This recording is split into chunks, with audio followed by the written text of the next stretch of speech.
dolazi do uzajamnog napretka. Evo sad ćemo se upoznati malo detaljnije sa majstorstvom šampiona Ivice Kozenka. Ovo su, može se reći, savršeno izvedene tehnike, kojih se ne bi postideli ni najveći japanski šampioni, i ono što još jednom da kažem, što treba kod ovih mladića posebno ceniti, to je da su oni izvanredno tehnički obučeni. I u onom što bude sledilo, da još jednom ponovim, mi ćemo moći, tako reći, da uživamo u ovim lepim, sinhronizovanim i harmoničnim pokretima ovih mladih ljudi koji ovakve tehnike umeju da izvedu i pod najtežim uslovima, znači u sportskoj borbi, u nadmetanju za visoke plasmane i medalje na domaćim i međunarodnim takmičenjima. Sada gledamo Miloša Ilića, koji je za svoju mladost iznenađujuće veliki majstor, i ja sam tamo u toj sali na Košutnjaku na neki način zaista bio impresioniran kako ovaj mladić, dojučerašnji dečak, tako zrelo i sigurno izvodi tehnike. Evo, ovo bi Nomura potpisao kao svoje. Još će se čuti o Milošu Iliću, još će se mnogo čuti o Milošu Iliću, treba pogledati njegovu građu, treba pogledati i pokrete njegove, da se vidi i da nije teško zaključiti da se radi o borcu visokog formata. Da kažem ono što do sad nisam stigao, on je uspeo da pobedi već u proteklom nekom periodu, ne dužem od godinu dana, i Vladu Radojčića, čovjeka koji je do onda vlada u toj kategoriji do 60 kg, a boga mi u ponekom meču i samog Ivicu Kozenka, čovjeka koji u Partizanu drži prvu tablu.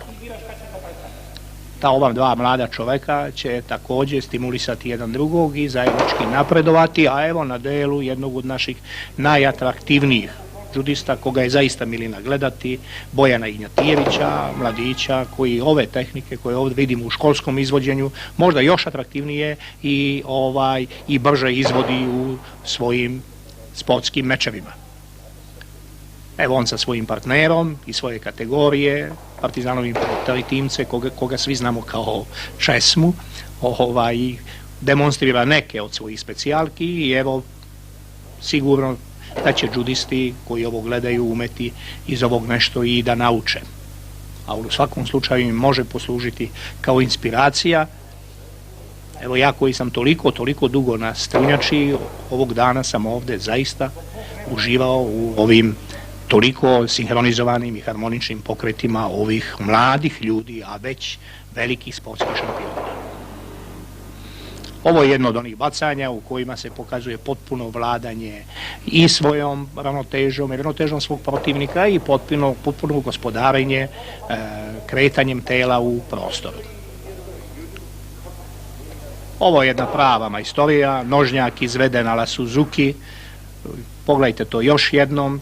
Oni koji znaju o čemu se radi vidjet će da je ovdje baš izveden onaj pravi pokret iz stomaka, gde jednim dobrim, pravim pokretom se lako baca protivnik. Tako reći kao da ga je vetar odneo, a ovo je kataguruma koju s vremena na vreme, odnosno kojom s vremena na vreme Ignjatijević ume da iznenadi svoje protivnike, i kad ništa drugo ne ide, onda im ovu tehniku, kako se u žargonu kaže, proda i napravi ceo ipon. Nije to bilo retko, puno je protivnika na ovo popadalo, a uskoro ćemo vidjeti i njegovog partnera iz kluba,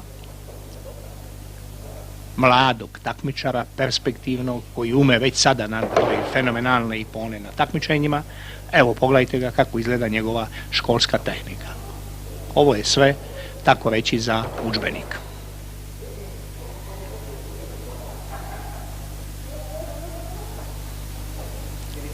I naravno, jednim dodatnim radom, odnosno radom koji tek predstoji ovim mladim ljudima, jer majstorstvo treba stalno usavršavati, oni će bivati sve bolji i bolji i sve više nas, ja sam u to duboko uveren, sve više ćemo biti obradovani njihovim rezultatima i njihovim radom, kako na domaćim, tako na i inostranim borilištima, iako treba reći da je konkurencija tamo napolju zaista zastrašujuća. Zaista zastrašujuća, i ponekad čovjek ne može ni da veruje koliko su sportisti u drugim zemljama, a judo se raširio po celom svetu i medalje uzimaju već u svetskoj konkurenciji preko 30 zemalja, koliko je judo napredovao i koliko ponekad i uz najbolju tehniku ne može da se prođe do najviših plasmana. Ali evo, da još jednom ponovimo, to je ovog puta na velikom takmičenju na Univerzijadi pošlo za rukom Aleksandru Aci Petkoviću. Evo, odgledali smo neke od ovih mladih ljudi, a evo čoveka koji je puno uticao da oni imaju ovako dobru tehniku. Mi sad na delu vidimo Miloša Stankovića, njihovog trenera i saveznog trenera državne reprezentacije, najuspešnijeg našeg trenera u ovom periodu sada. Čuli ste koje su rezultate njegovi takmičari uzeli. On sam je 1989. godine bio državni prvak, on je majstor visokog stepena, državni gostivac, nastupio je na svetskom prvenstvu ovdje u Beogradu pred našom publikom i kao mlad trener dobio šansu da se u jednom dobro organizovanom klubu iskažu i tu šansu na najbolji način iskoristio. Miloš Stanković, koji je rođen 1969. godine, znači sada ima samo 38 godina, a već se skoro celu deceniju bavi trenerskim pozivom, sada je broj 1 u trenerskom pozivu u našoj zemlji. Možda će trebati neko vreme da to i svi prihvate, jer kod nas je najteže nekome priznati njegov uspeh u radu, ali ovi uspesi sa Partizanom su toliki da sada svaka druga priča, sem poštovanja i priznanja, može da bude samo zavist.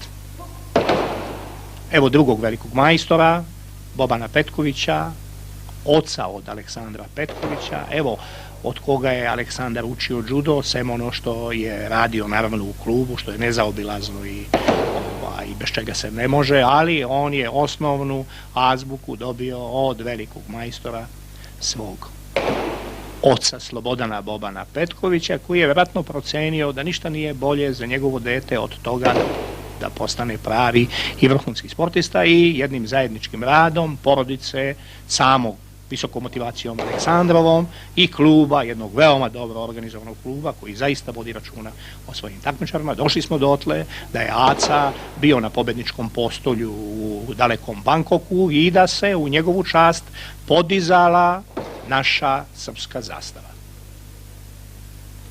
Nekada su u fudbalskom klubu Partizan bili fudbaleri vrhunski, među najboljima na svetu, koje su zvali Matekalove bebe, a sada u judo klubu Partizan rastu bebe Miloša Stankovića. Na zadovoljstvo svih nas. Od Jigoro Kana do današnjih dana, kako je ratnička veština japanskih samuraja osvojila svet i postala olimpijski sport. Veliki šampioni, veliki mečevi. Judo na SOS kanalu svakog četvrtka u 15:45 i svakog petka u 7:15 ujutru. Uređuje Vuk Rašović.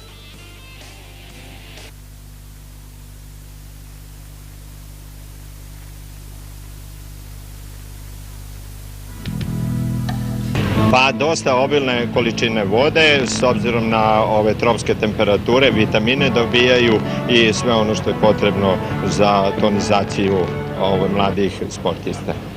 Na 24. Univerzijadi u Bangkoku učešće srpskih takmičara bilo je najmasovnije do sada, 114 sportista. Osvajanjem 5 medalja, 4 srebrne i 1 bronzane, naši reprezentativci ponovili su uspeh sa prethodne Univerzijade u Izmiru, ali i propustili priliku da osvoje bar jedno zlato. Vaterpolisti su imali najveći peh. Branioci zlata iz Izmira, sada bez većine iskusnih igrača, izgubili su u četvrtfinalu od Španije, ali i pre tog meča realno su procenili svoje šanse.